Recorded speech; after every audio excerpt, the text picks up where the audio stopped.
بسم اللہ الرحمن الرحیم۔ السلام علیکم ورحمۃ اللہ وبرکاتہ۔ اسپریچول اسٹڈی چینل میں آپ سب کو خوش آمدید۔ سب سے پہلے درود و سلام اللہم صلی وسلم علی نبینا و حبیبنا محمد و آلہ و صحبہ صلی اللہ علیہ وسلم۔ رمضان المبارک کے روزوں کی قضاء کے حوالے سے آج کے ٹاپک میں ہم کچھ گفتگو کریں گے۔ وہ روزے جو رمضان المبارک میں بامر مجبوری، بیماری یا کسی سفر کی حالت میں یا کسی بھی مجبوری کی صورت میں عذر کی بنا پر ہم سے رہ گئے، چھوٹ گئے، اب ان کی قضاء کا کیا طریقہ کار ہے۔ قرآن پاک کے اندر اللہ رب العالمین نے ارشاد فرمایا، فمن کان منکم مریضا او علی سفر فعدۃ من ایام اخر۔ پھر تم میں سے جو مریض ہوں یا حالت سفر میں ہوں تو وہ دوسرے دنوں میں رمضان المبارک کے چھوٹے ہوئے روزوں کی گنتی کو پورا کر لیں۔ جس کے رمضان کے روزے رہ جائیں بیماری کی حالت میں یا سفر کی وجہ سے یا کسی بھی عذر اور مجبوری کی بنا پر، تو اب ان کی قضا دینے کا کیا طریقہ کار ہے۔ تو اس حوالے سے تین باتیں ہیں۔ ایک تو یہ کہ قضا دینے کا بہتر طریقہ وہ کیا ہے، دوسری بات یہ کہ بعد میں ہم ان روزوں کو لگاتار اور مسلسل قضا دیں گے یا وقفے وقفے سے جیسے جی چاہے ہم ان روزوں کی قضا دے سکتے ہیں، اور تیسری بات یہ ہے کہ کیا ان روزوں کو جلد از جلد مکمل کیا جائے گا یا ان میں تاخیر کی جا سکتی ہے اگلے رمضان کے آنے تک، کیا ان کو مؤخر کیا جا سکتا ہے۔ ان تینوں باتوں کو ہم انشاءاللہ العزیز قرآن و سنت کی روشنی میں اور فقہائے محدثین اور صحابہ کرام کے عمل کی روشنی میں انشاءاللہ العزیز اس کا ہم جائزہ لیتے ہیں۔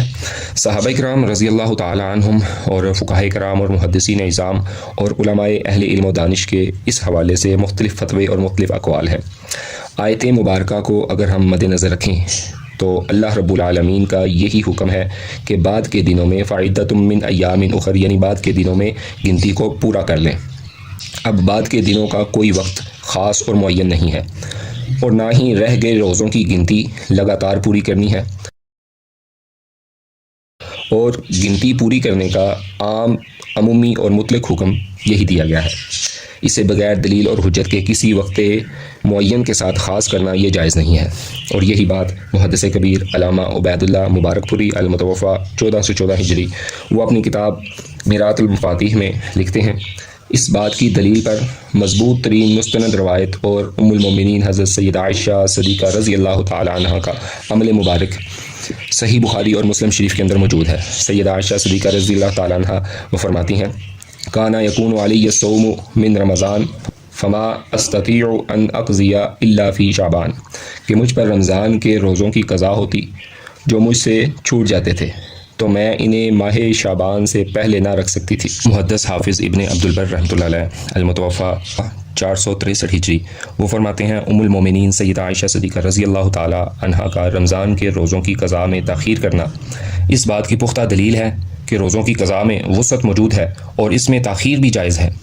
دنوں کی اور وقت کی پابندی نہیں ہے۔ نیز یہ روایت دلیل ہے اس بارے میں بھی کہ تاخیر کی انتہا وہ ماہ شعبان تک کی جا سکتی ہے۔ محدث زماں علامہ حافظ ابن حجر عسقلانی رحمہ اللہ المتوفیٰ 852 ہجری بخاری شریف کی شرح فتح الباری کے اندر وہ لکھتے ہیں، حضرت عائشہ رضی اللہ تعالی عنہ کی اس حدیث سے ثابت ہوتا ہے کہ رمضان کے رہ جانے والے روزوں کی قضا کو مطلق طور پر مؤخر کرنا یہ جائز ہے، خواہ کسی مجبوری اور عذر کی بنا پر ہو یا بغیر عذر کے ہو۔ بہرحال یہ لازمی ضروری ہے کہ تاخیر کرتے کرتے کہیں اگلا رمضان نہ آ پہنچے، اس لیے کم از کم شعبان کے مہینے تک ضرور قضائی دے دینی چاہیے۔ امام بخاری رحمہ اللہ سمیت دیگر جمہور محدثین کا یہی موقف ہے۔ علامہ عبید اللہ مبارک پوری رحمہ اللہ فرماتے ہیں کہ یہ حدیث جمہور علماء اور محدثین کی دلیل ہے کہ رمضان کے روزوں کی قضا فوراً دینا ضروری نہیں، کیونکہ اگر قضا میں تاخیر ممنوع ہوتی تو نبی پاک صلی اللہ علیہ وسلم سیدہ عائشہ رضی اللہ تعالی عنہا کو ماہ شعبان تک تاخیر پر قائم نہ رکھتے، اور البتہ جلد سے جلد روزوں کی قضا دینا مستحب اور پسندیدہ ضرور ہے، کیونکہ اطاعت خداوندی، نیکی، خیر اور بھلائی کے کام میں جلدی کرنا بہرحال زیادہ افضل اور اولیٰ ہے۔ اسی طرح حضرت ابو ہریرہ اور حضرت عبداللہ بن عباس رضی اللہ تعالیٰ عنہما سے بھی یہ مروی ہے، وہ فرماتے ہیں، فرقہ اذا اقصیتہ، جب آپ گنتی پوری کریں تو وقفہ کرنے میں پھر کوئی حرج نہیں ہے۔ سنن دارقطنی کے اندر صحیح سند کے ساتھ یہ روایت موجود ہے۔ اسی طرح حضرت انس سمجھتے تھے اور فرماتے تھے کہ اللہ تعالیٰ نے صرف دوسرے دنوں کی گنتی پوری کرنے کا ذکر کیا ہے۔ حضرت سیدنا ابو عبیدہ بن جراح رضی اللہ تعالیٰ عنہ سے رمضان کے روزوں کی قضاء کے متعلق جب پوچھا گیا تو فرمایا اللہ تعالیٰ نے روزہ چھوڑنے کی رخصت اس لیے نہیں دی کہ قضاء میں آپ پر مشقت ڈال دی جائے، آپ جیسے چاہیں گنتی کو پورا کریں۔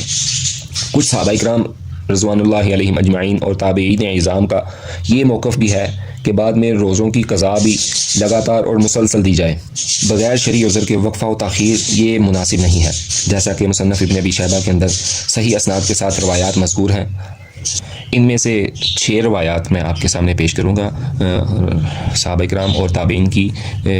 عمل کی روشنی میں۔ نمبر 1، پہلا قول تابعی رسول حضرت عطا بن ابی رباح رحمہ اللہ فرماتے ہیں رمضان کے روزوں کی قضاء لگاتار ہو تو مجھے یہ زیادہ پسند ہے، البتہ قضاء میں روزوں کو وقفے وقفے سے رکھنا بھی جائز ہے۔ دوسرا قول جلیل القدر تابعی امام المعبر امام ابن سیرین رحمہ اللہ ہے، وہ فرماتے ہیں کہ مجھے یہ پسند ہے کہ جس طرح روزے چھوڑے تھے اسی طرح قضاء دیں، مطلب کہ اگر روزے مسلسل چھوٹے تھے تو قضاء بھی مسلسل دیں، اور اگر بیچ بیچ میں وقفے وقفے سے چھوٹے ہیں تو قضاء بھی وقفے سے دی جا سکتی ہے۔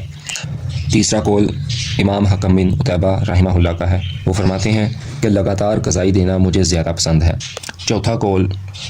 امام اسحاق بن منصور رحمہ اللہ کا ہے، وہ فرماتے ہیں کہ میں نے محدث اعظم امام احمد بن حنبل رحمہ اللہ سے رمضان کی قضاء کے بارے میں سوال کیا تو انہوں نے فرمایا متفرق روزے رکھنے میں کوئی حرج نہیں ہے، جبکہ امام اسحاق بن راہوے رحمہ اللہ وہ فرماتے ہیں کہ میرا بھی یہی موقف ہے جو امام احمد بن حنبل کا ہے، البتہ تسلسل سے روزے رکھنا یہ زیادہ پسندیدہ اور افضل عمل ہے۔ جبکہ مشہور اقوال میں سے 5واں قول محدث عظیم حافظ امام ابن کثیر رحمہ اللہ المتوفیٰ 774 ہجری، وہ فرماتے ہیں کہ رمضان کی قضاء تسلسل سے مسلسل دینا یہ ضروری نہیں، بلکہ چاہیں تو وقفے سے دیں چاہیں تو مسلسل دیں۔ یہی جمہور سلف اور خلف کا منہج اور موقف ہے، کیونکہ اللہ پاک قرآن پاک کے اندر ارشاد فرماتے ہیں یرید اللہ بکم الیسر ولا یرید بکم العسر، اللہ تم پر آسانی کرنا چاہتا ہے، تنگی نہیں چاہتا۔ تفسیر ابن کثیر کے حوالے سے وہ یہ بات ذکر کرتے ہیں۔ قول میں سے جو چھٹا مشہور قول ہے وہ محدث زمان فقیہ دوران علامہ ناصر الدین البانی رحمہ اللہ المتوفیٰ 1420 ہجری، وہ فرماتے ہیں کہ حاصل کلام تمام باتوں کا اقوال کا گفتگو کا حاصل کلام یہ ہے کہ روزوں کی قضاء میں وقفہ یا تسلسل سے متعلق کوئی مرفوع حدیث ثابت نہیں ہے۔ درست بات یہی ہے کہ دونوں عمل ہی جائز ہیں، جیسا کہ حضرت سیدنا ابو ہریرہ رضی اللہ تعالیٰ عنہ نے فرمایا ہے رمضان کے روزوں کی قضاء پے در پے پسندیدہ اور مستحب عمل ہے، لازمی اور ضروری نہیں ہے، لگاتار بغیر وقفے کے قضاء کو ضروری قرار دینا بے دلیل ہے۔ لہٰذا فہم ائمہ اسلاف کی روشنی میں ان تمام اقوال کو استحباب اور پسندیدگی اور افضلیت پر ہی محمول کیا جائے گا۔ اللہ پاک ہمیں سمجھنے کی توفیق عطا فرمائے۔ السلام علیکم ورحمۃ اللہ وبرکاتہ۔